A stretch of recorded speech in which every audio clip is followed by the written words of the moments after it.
Hello students, welcome to the Gyan Ashram. और आज की क्लास में हम लोग प्रबंध के बीएसटी के चैप्टर 2 का जो है कि अगला जो हमारा टॉपिक है वैज्ञानिक प्रबंध, वो समझेंगे हम लोग। वैज्ञानिक प्रबंध का हम अर्थ, आशय और विशेषताएं समझ चुके हैं।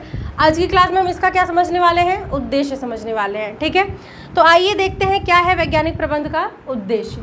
हालांकि इसके बीच जो अंतर है वो आप लोग देख चुके हैं। जो हेनरी फेयोल जी के द्वारा जो सिद्धांत दिए गए थे, या आप कह सकते हैं कि परंपरागत जो सिद्धांत था उसमें और इनके सिद्धांत में क्या फ़र्क है, लेकिन फिर भी उद्देश्य के हिसाब से भी हम इसको और क्लियरली समझेंगे कि आखिर वैज्ञानिक प्रबंध का क्या उद्देश्य था।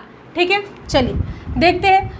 उच्चतर उत्पादकता, जो सबसे पहला पॉइंट यहाँ पर, सबसे पहला जो उद्देश्य बताया गया है वैज्ञानिक प्रबंध का, या कह लीजिए आधुनिक प्रबंध का, वो है उच्चतर उत्पादकता। ठीक, उच्चतर बात पे अब ध्यान दीजिएगा। एक होता है हमारा उच्चतर और एक होता है उच्चतम।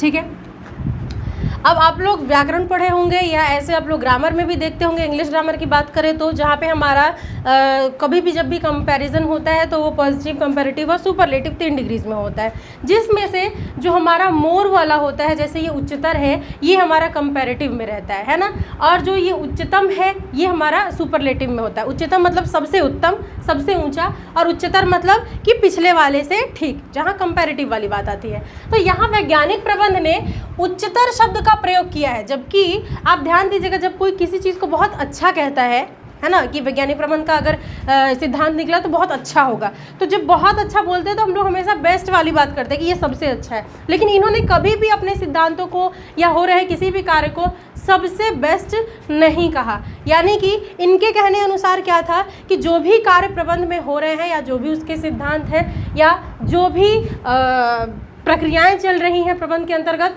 वो हमेशा क्या करना चाहिए, किस पर ध्यान देना चाहिए, उसमें उच्चतर उत्पादकता पर ध्यान देना चाहिए। यानी ज़्यादा से ज़्यादा उत्पादकता पर ध्यान देना चाहिए। उसमें उत्पादकता कभी भी उच्चतम नहीं हो सकता, क्योंकि अगर कोई चीज़ अपने ऑप्टिमम लेवल यानी बेस्ट पे चला गया तो बेस्ट के आगे तो कुछ नहीं होता है ना, तब तो फिर कोशिश ही रुक जाएगी। और वैज्ञानिक प्रबंध में क्या होता है, वैज्ञानिक प्रबंध में कोशिश ही कभी नहीं रुकती है। हमेशा इसमें क्या होता है कि नए नए खोज, कैसे उत्पादकता को और बढ़ाया जा सकता है, कैसे कर्मचारियों की कार्यक्षमता को और बढ़ाया जा सकता है, कैसे लागत को और घटाया जा सकता है, कैसे प्रोडक्ट की क्वालिटी और बढ़ाई जा सकती है, ये हमेशा समय समय पर ये लोग बढ़ाने का प्रयास हमेशा करते ही रहते हैं। कभी ये उससे संतुष्ट नहीं होते हैं, क्योंकि अगर ये उस बात को कंफर्म बहुत अच्छा समझ लेंगे, सबसे अच्छा समझ लेंगे, तो वो विकास का अवसर फिर खो देंगे। विकास का अवसर खोने का मतलब ये कि उनके दिमाग में फिर अब नया कोई चीज़ चेंजेस करने की, कुछ नया खोजने की चाहत ही खत्म हो जाएगी।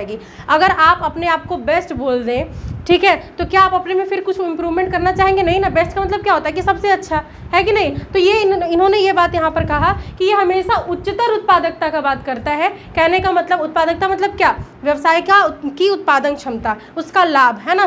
तो वो उच्चतर करना यानी ज़्यादा से ज़्यादा करना। ठीक, उच्चतम नहीं बोले कि एक टाइम आ गया कि ख़त्म, नहीं, इसमें ख़त्म वाली बात ही नहीं है। इसमें है कि हमेशा प्रयास चलता ही रहेगा कि जो हमारा उत्पादन क्षमता है वो हम हमेशा बढ़ाने का प्रयास करते ही रहेंगे। ठीक है, मान लेते हैं एग्जाम्पल के लिए कि अभी 50 है, मान लेते हैं इस नंबर में समझ लेते हैं कि अभी 50 है, हमने इसको बढ़ा के 30 किया, 80 किया। ठीक है, हमने इसको बढ़ा के 80 किया।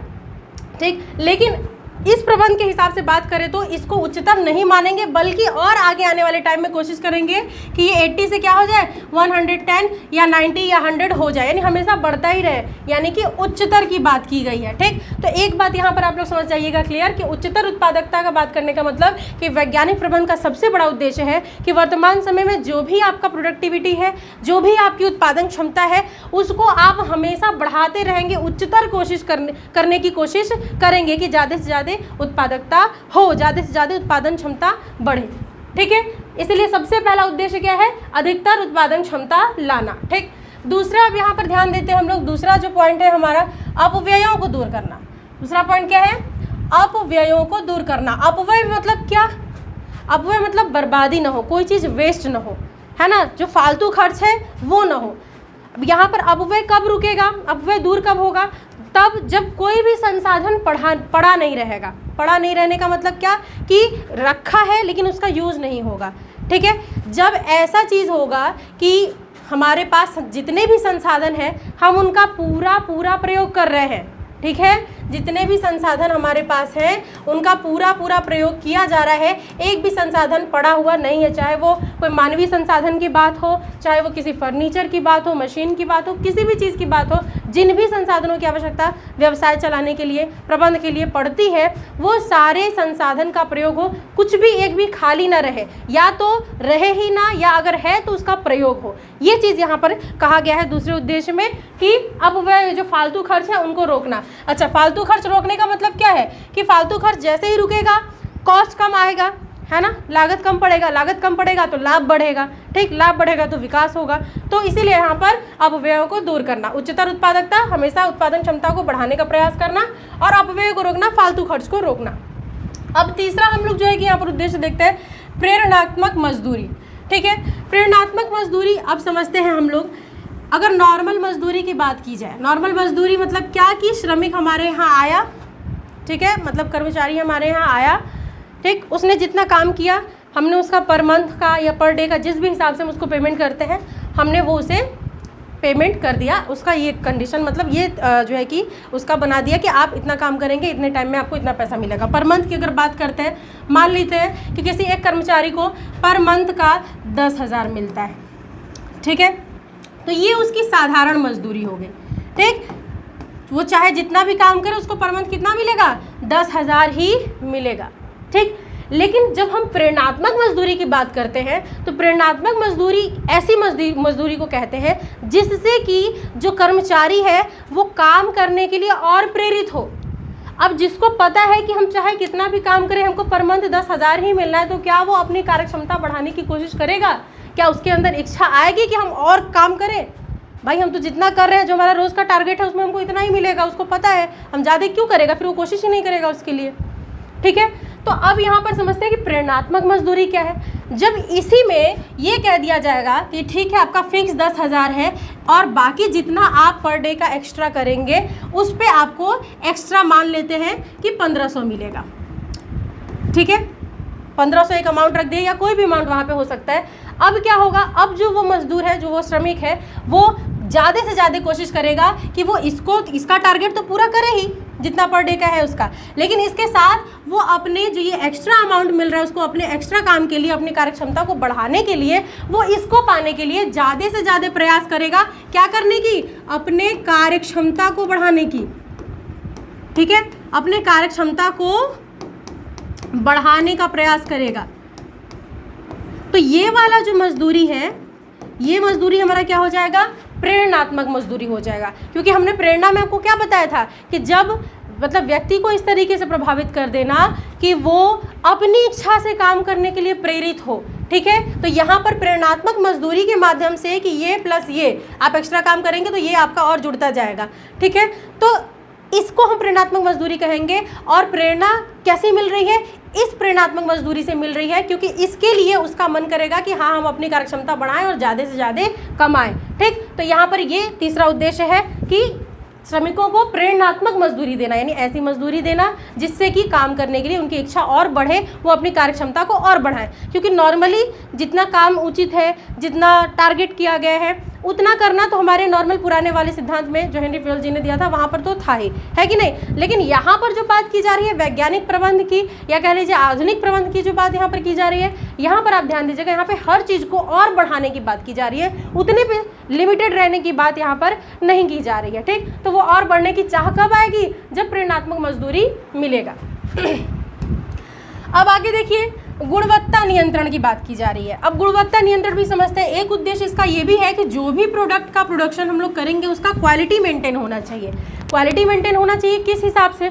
ऐसे तो नॉर्मली हर कोई सोचता है कि हाँ व्यवसाय में जब उत्पादन हो रहा है तो अच्छी क्वालिटी का बने, है ना, अच्छी गुणवत्ता का बने। लेकिन अच्छी गुणवत्ता के साथ साथ इस बात पर पूरा ध्यान देना है कि जितना कॉस्ट है, ठीक है, जिस लेवल का प्रोडक्ट है, जिस लेवल के लोगों के लिए वो प्रोडक्ट बन रहा है जो इसको कंज्यूम करेंगे, उसके हिसाब से उसका प्रोडक्शन करना, ठीक है। अब अगर आपका प्रोडक्ट 10 रुपये के कॉस्ट के लगभग का है, ठीक है, ठीक, कॉस्ट इतना, और आप उसमें जो क्वालिटी है वो 12 रुपये वाला डाल रहे हैं, तो ये इससे क्या होगा? इससे व्यवसाय को हानि होगा। और सिद्धांत क्या कहता है कि व्यवसाय को हानि नहीं होना चाहिए, लागत कम से कम करो। यहाँ तो आप क्या कर रहे हैं, जिसका 10 रुपये होना चाहिए कॉस्ट, उसका क्वालिटी बढ़ा करके आप 12 रुपये कर दे रहे हैं, है कि नहीं। तो यहाँ पर यही बात कहा है, क्वालिटी नियंत्रित करने का मतलब है कि ठीक है आप अच्छा गुणवत्ता वाला बनाइए, लेकिन लागत देखते हुए बनाइए, क्योंकि लागत कम से कम होना चाहिए। और जिस वर्ग के लोगों के लिए बना रहे हैं, ठीक है, जिस लेवल का बना रहे हैं, उस हिसाब से आप उसमें क्वालिटी डालिए, जिससे कि व्यवसाय को नुकसान न हो। ठीक, ये यहाँ पर हमारा हो गया गुणवत्ता नियंत्रण करना। ठीक, अब आगे बढ़ते हैं। अब गुणवत्ता नियंत्रण का मतलब ये नहीं कि खराब प्रोडक्ट बनाइए कि लोग यूज़ करें, बीमार पड़े, उनको नुकसान पहुंच जाए, ये भी नहीं बोला है, लेकिन व्यवसाय को नुकसान ना हो, ठीक है, व्यवसाय का फ़ायदा हो और जनता का भी फ़ायदा हो, समाज का भी फ़ायदा हो, उस हिसाब से जितने की आवश्यकता है उतना गुणवत्ता लगा करके, उतने लागत के हिसाब से गुणवत्ता लगा करके जो है कि प्रोडक्शन कीजिए, ऐसा हमारा वैज्ञानिक प्रबंध का उद्देश्य कहता है। ठीक है, अब आगे हम लागत घटाने की बात कर रहे हैं।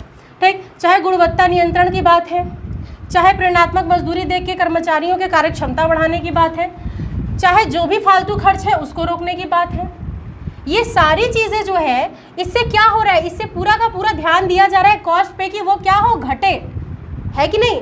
कॉस्ट घटाने की बात ही की जा रही है इन सारी चीज़ों में। आप इससे पहले जो भी पॉइंट पढ़ रहे हैं, अगर प्रेरणात्मक मजदूरी होगा, दिया जाएगा, कर्मचारी प्रेरित होंगे काम करने के लिए, अपनी कार्यक्षमता बढ़ाएंगे तो कम समय में ज़्यादा काम करेंगे। कम समय में ज़्यादा काम करने का मतलब कि संसाधनों का ज़्यादा से ज़्यादा प्रयोग, ठीक है, तो इसका मतलब क्या हुआ कि कॉस्ट कम पड़ेगा, लागत कम पड़ेगा। ठीक, उसके बाद अपव्यय बचाएंगे, अपव्यय होने से को दूर करेंगे, है कि नहीं, बर्बादी बचाएंगे, फालतू खर्च नहीं होने देंगे, लागत घटेगा अपने आप, क्योंकि फालतू खर्च बढ़ेगा तो कॉस्ट बढ़ जाएगा। आगे प्रेरणात्मक मजदूरी देंगे, हमने समझा ही दिया आपको। गुणवत्ता नियंत्रण की बात है कि गुणवत्ता लागत के हिसाब से करेंगे, जितने की आवश्यकता है उसको मेंटेन करके रखेंगे, तो हमारा क्या होगा, कॉस्ट घटेगा। और कॉस्ट घटेगा तभी तो लाभ होगा व्यवसाय को। ठीक है, तो यहाँ पर जो आप 5th नंबर उद्देश्य देख रहे हैं वैज्ञानिक प्रबंध का, वो क्या है, लागत को कम से कम रखना। ठीक, जब कम से कम लागत रहेगा तभी जो है कि ज़्यादा से ज़्यादा लाभ उस पर होगा। ठीक, अब आगे बढ़ते हैं। सही व्यक्तियों को सही कार्य पर लगाना, ये वाला जो पॉइंट है हमारा, पिछला जो आपने पढ़ा था सिद्धांत, उसमें भी था कि जिसमें हमारा था कार्य विभाजन का सिद्धांत जो था।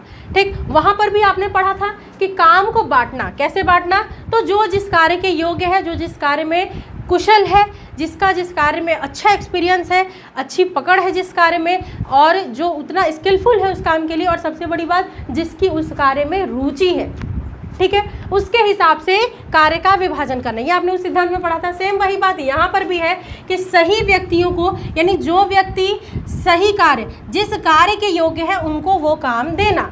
ठीक है, अगर आप किसी कम शिक्षित या कह लीजिए अशिक्षित व्यक्ति को ये जो लिखने पढ़ने वाला काम होता है, जो कागज़ फाइल ये सब वाला काम होता है, ऐसा काम देंगे तो वो उसको उतना अच्छे से नहीं संभाल पाएगा। ठीक है, तो वो जिस कार्य के योग है उसको वैसा काम दीजिए। और वहीं आप किसी बहुत पढ़े लिखे अच्छे क्वालिटी वाले इंसान को, स्किलफुल इंसान को फालतू काम देंगे, जो नॉर्मल होगा, चपरासी टाइप का काम रहेगा, तो फिर वो उसको नहीं कर पाएगा, मतलब कर तो पाएगा लेकिन उसका क्या होगा, एक तरह से इंसल्ट होगा। यानी कि जहाँ जो जिस कार्य के लिए उपयुक्त है उसको उस कार्य पे जो है कि रखना, यहाँ पर अगला उद्देश्य यही कहा गया है, सही व्यक्तियों को सही कार्य पर लगाना। ठीक है, अब हम बात करेंगे वैज्ञानिक प्रबंध के सिद्धांतों की।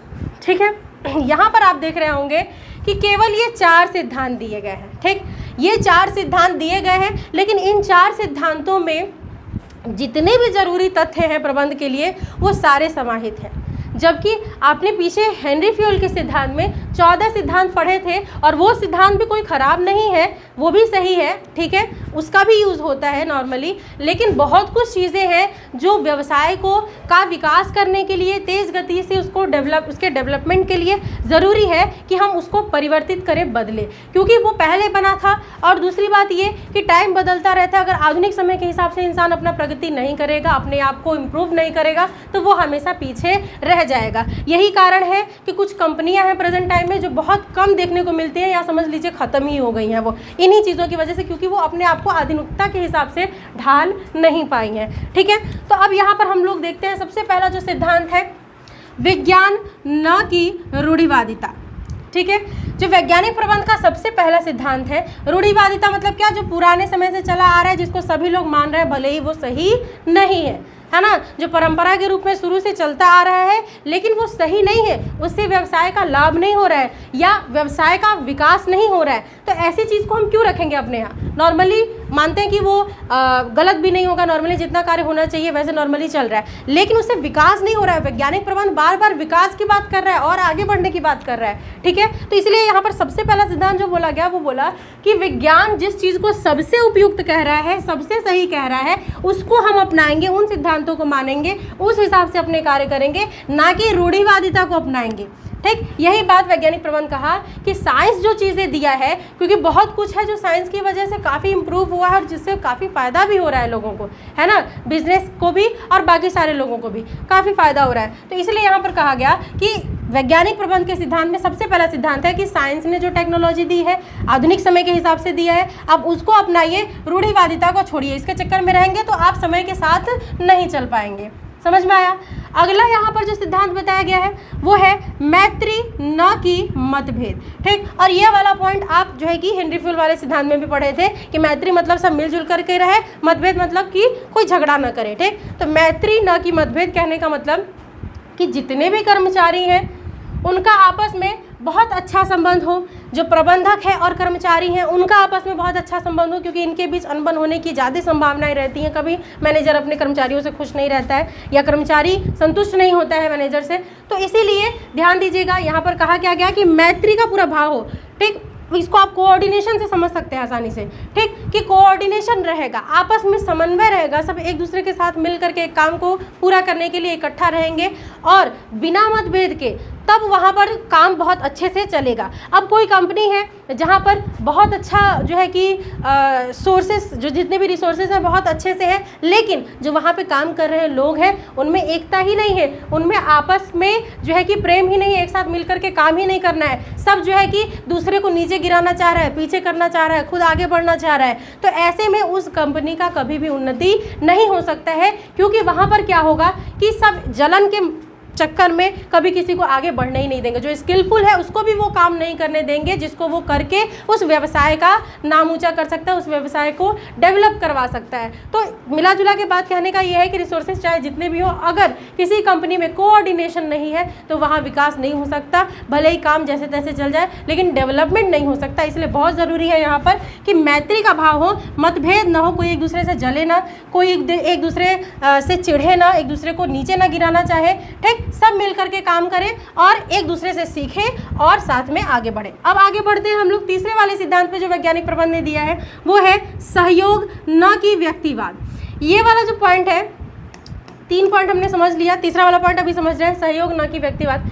इस पॉइंट को आप हेनरी फ्यूल में जो के द्वारा दिया गया जो सिद्धांत हमने 14 सिद्धांत बताया था उसमें एक ये वाला भी था जहाँ पर था कि सामूहिक हित के लिए व्यक्तिगत हितों का त्याग करना, ठीक है। वही सेम बात यहाँ पर है कि सहयोग, सहयोग मतलब क्या, सहयोग कब करते हैं, सबके लिए, है ना। सहयोग की भावना किसके लिए कही जा रही है, जितने भी लोग हैं सबके लिए सहयोग की भावना रहना। और व्यक्तिवाद किस बात के लिए है कि अपना पर्सनल सोचना। तो यहाँ पर जो प्रबंध का वैज्ञानिक प्रबंध का सिद्धांत है वो ये कहता है कि सहयोग की भावना हो एक दूसरे के प्रति, ये नहीं कि अपने फायदा में हम दूसरों का नुकसान कर रहे हैं, ठीक। अगर हम केवल अपना व्यक्तिवाद कर रहे हैं, अपना केवल बढ़ने का देख रहे हैं कि हम बस आगे बढ़े, पीछे वाला भागे, पीछे जाए, गिरे, चाहे जैसे रहे, व्यवसाय का नुकसान होता रहे, कोई फर्क नहीं पड़ता हमको, मेरा उन्नति हो रहा है ना, अगर ये चीज़ सोचेगा कोई या अपना फायदा देख करके व्यवसाय का नुकसान करवा देगा, तो वहाँ पर वो व्यवसाय कभी आगे नहीं बढ़ पाएगा, ठीक। इस चीज़ को हटा करके अगर सहयोग की भावना रहेगी तो सब लोग मिलजुल करके अच्छे से काम करेंगे, वही कोऑर्डिनेशन वाली बात है, ठीक। तो यहाँ भी वही कह रहा है कि अगर कोई ऐसा चीज़ है जिससे आपको तो लाभ हो रहा है लेकिन आपके साथ कर रहे लोगों को हानि हो रही है या आपके व्यवसाय को हानि हो रही है, तो वहाँ पर आपको उसको इग्नोर करना है, उसको यूज़ नहीं करना है, उसको हटा देना है, अपने व्यक्तिगत हित को छोड़ देना है, त्याग देना है, क्योंकि आप उस व्यवसाय में इकट्ठा हुए हैं व्यवसाय के उस एक उद्देश्य को पूरा करने के लिए, ठीक। तो आपका सबसे बड़ा जिम्मेदारी यही है कि आप उसको पूरा करने में अपना पूरा योगदान 100% ऑनेस्टी के साथ दें, ठीक। तो यहाँ पर यही बात है कि सहयोग की भावना हो, व्यक्तिवाद न हो, ठीक। सब अपना अपना ना करें बल्कि हम वाली बात रखें कि हम लोग एक है, एक साथ मिलकर काम करेंगे, एक साथ आगे बढ़ेंगे। जब पूरा व्यवसाय आगे बढ़ेगा तो जाहिर सी बात है उसके अंतर्गत काम कर रहे लोग सारे लोग भी आगे बढ़ेंगे। ठीक है, अब आगे देखते हैं अगला पॉइंट हमारा प्रबंध, वैज्ञानिक प्रबंध के सिद्धांत में प्रत्येक व्यक्ति का उसकी अधिकतम कुशलता एवं सफलता तक विकास। अब ध्यान दीजिएगा, वैज्ञानिक प्रबंध जो बार बार कह रहा है कि कर्मचारियों को अपनी कार्य क्षमता बढ़ाना चाहिए, ठीक है, बार बार देख रहा है जो भी उत्पादन क्षमता है व्यवसाय की वो हमेशा उच्चतर होती रहे, यानी बढ़ती जाए बढ़ती जाए बढ़ती जाए। ये सारी चीज़ें वो क्यों कह रहा है? क्योंकि इससे व्यवसाय का विकास हो रहा है। एक बात अब यहाँ लेकिन जो पॉइंट कहा है कि प्रत्येक व्यक्ति यानी उस संस्था में जितने भी लोग काम कर रहे हैं उसकी अधिकतम कुशलता की बात कर रहा है। अधिकतम कुशलता कब आएगी? कोई भी व्यक्ति ज़्यादा से ज़्यादा कुशल कब होगा? जब वो प्रयास करेगा, कोशिश करेगा अपनी कार्यक्षमता को और बढ़ाने का, है ना। अगर हम अभी पढ़ा रहे हैं और हम समझ लें कि हम बहुत बेस्ट पढ़ा रहे हैं, बस हमको जितना आ रहा है, जिस तरीके से पढ़ा रहे हैं यही सबसे अच्छा है, तो क्या हम कभी सोचेंगे भी खुद में इम्प्रूवमेंट करने का? कभी नहीं होगा, ऐसा है कि नहीं। तो इसीलिए यहाँ पर जो वैज्ञानिक प्रबंध है वो ये बात कहता है कि आप हमेशा क्या करें, हमेशा अपना कार्यक्षमता, अपना स्किल डेवलप करने की कोशिश करते रहें, कभी भी बेस्ट न समझे उस चीज़ को। तो ये चीज़ कब होगा? अधिकतम कुशलता कब आएगी? जब कर्मचारी क्या करेंगे, अपने को इम्प्रूव करने का प्रयास करेंगे। और इम्प्रूव करने की भावना तब आएगी जब अपने आप को नॉर्मल समझेंगे। अगर बेस्ट समझने लगे कि अब तो हम सबसे ऑप्टिमम लेवल, सबसे अच्छे लेवल पे है, तो उसके आगे तो कुछ होता ही नहीं है। तो इसीलिए यहाँ पर यह बात कहा गया कि प्रत्येक व्यक्ति को उसकी अधिकतम कुशलता तक पहुँचाना। कैसे पहुँचाना? तो वही प्रयास के माध्यम से कि वो जो है कि प्रेरित हो काम करने के लिए और अपनी कार्यक्षमता को बढ़ाने के लिए उत्सुक हो। ठीक, उस प्रयासों के माध्यम से उनको उनकी अधिकतम कुशलता तक पहुंचाएंगे, जिससे कि वो क्या करेंगे, जिनका आज एक दिन में जो है कि 5 किसी प्रोडक्ट का प्रोडक्शन करने का कार्यक्षमता है, वो एक दिन में अब जो है कि 8 कर रहे हैं, 9 कर रहे हैं। तो ये क्या है, वो और स्किलफुल हो रहे हैं ना उस काम में। उसके साथ ही आगे क्या बात किया गया, सफलता तक विकास करना। अब वो सफल कब होंगे? तो देखिए, जब वो अधिकतम कुशलता प्राप्त करेंगे, उनका स्किल डेवलप होगा, तो जाहिर सी बात है उनका प्रमोशन होगा, वो और आगे बढ़ेंगे, धीरे धीरे उनका विकास होगा। ठीक, और अगर वो उतने पे ही खुद को सीमित मान ले तो क्या कभी उनका विकास होगा? तो यही बात यहाँ कहा गया कि जो इसका चौथा नंबर सिद्धांत है वो यही है कि केवल खुद आगे बढ़ने की बात नहीं करता है इसमें व्यवसाय के प्रति, बल्कि जितने भी लोग उसमें काम कर रहे हैं उनका भी स्किल डेवलप हो, वो भी जो है कि आगे बढ़े और उनका भी विकास हो, वो भी सफलता प्राप्त करे। जीवन की जो सफलता होती है वो प्राप्त करे। वो कैसे होगा? जब उनका प्रमोशन होगा, जब उनका पोस्ट बढ़ेगा, है कि नहीं, जब उनकी सैलरी बढ़ेगी, जब वो एक तरह से आप समझ सकते हैं इस स्ट्रक्चर के माध्यम से कि कोई व्यक्ति अगर इसमें काम कर रहा है, इस वाले लेवल में काम कर रहा है, तो जब वो प्रमोशन के माध्यम से मिडिल तक आएगा और मिडिल से फिर टॉप तक जाएगा, तब इसको हम कहेंगे उसका सक्सेस होना, उसका विकास होना, कहेंगे ना। तो इसीलिए यहाँ पर बात कही गई है कि जो वैज्ञानिक प्रबंध का सिद्धांत है उसका चौथा सिद्धांत यही है कि हर व्यक्ति जो है कि अधिकतम लेवल तक कुशल हो और उसकी सफलता हो। ठीक है, और जब हर व्यक्ति की सफलता होगी, जब हर व्यक्ति का विकास होगा, जितने भी लोग उस संस्था में काम कर रहे हैं, उस उपक्रम में काम कर रहे हैं, तो ऑटोमेटिक उस उपक्रम का भी विकास होगा, है कि नहीं। और जब उपक्रम का विकास होगा तो फिर वही बात है, ये दोनों क्योंकि एक दूसरे से कनेक्टेड है। चाहे व्यवसाय का विकास हो तो भी सारे कर्मचारियों का विकास होगा, और कर्मचारियों का विकास हो, आखिर कर्मचारी आगे बढ़ रहे हैं तो काम वो कर रहे हैं, काम का प्रतिफल किसको मिल रहा है? पूरे व्यवसाय को मिल रहा है, फायदा हो रहा है, तो व्यवसाय का भी विकास हो रहा है। तो इसीलिए यहाँ पर सबका साथ सबका विकास वाली बात है। तो उम्मीद है आप लोगों को आज की क्लास में जो हम समझाए हैं वैज्ञानिक प्रबंध के उद्देश्य और वैज्ञानिक प्रबंध का सिद्धांत आपको समझ में आ गया होगा। समझ में आ गया तो ज़रूर कमेंट में बता दीजिएगा। मिलेंगे हम लोग अगली वीडियो में।